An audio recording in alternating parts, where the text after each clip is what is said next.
लक्षद्वीप बेटावर मोठ्या प्रमाणात झाडेतोड सुरू झालेली आहे.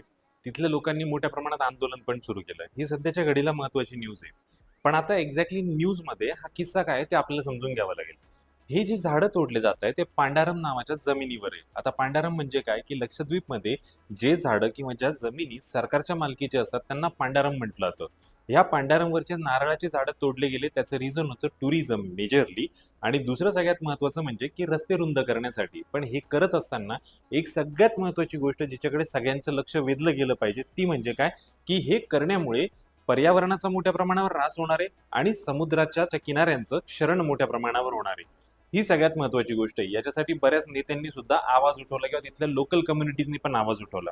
पण याच्यामध्ये फील्ड मार्शल असीम मुनीर यांनी एक वेगळा विचार मांडला. त्यांचं म्हणणं काय आहे की भारताने आतापर्यंत स्वतःच्या सुरक्षेसाठी पश्चिमेकडे सर्वात जास्त लक्ष दिलं आणि पूर्व बाजू जी आहे ती पूर्णपणे आपण दुर्लक्षात केलेली आहे.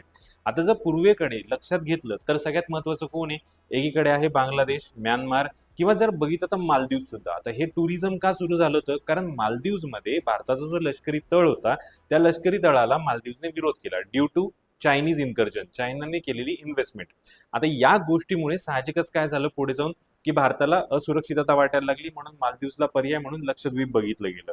आता जर समजा लक्षद्वीपमध्ये आपण आपला सागरी तळ उभारला तर आपण बांगलादेश, म्यानमार यांसारख्या देशांमध्ये होणारा चायनाचा प्रसार थांबवू शकतो. आणि हे जर केलं तर ऑब्व्हियसली भारताची सुरक्षा किंवा दक्षिण आशियामध्ये किंवा पूर्ण आशिया खंडामध्ये भारत एक मोठा भाऊ म्हणून किंवा एक मोठी सत्ता म्हणून आपला पार्ट प्ले करू शकते.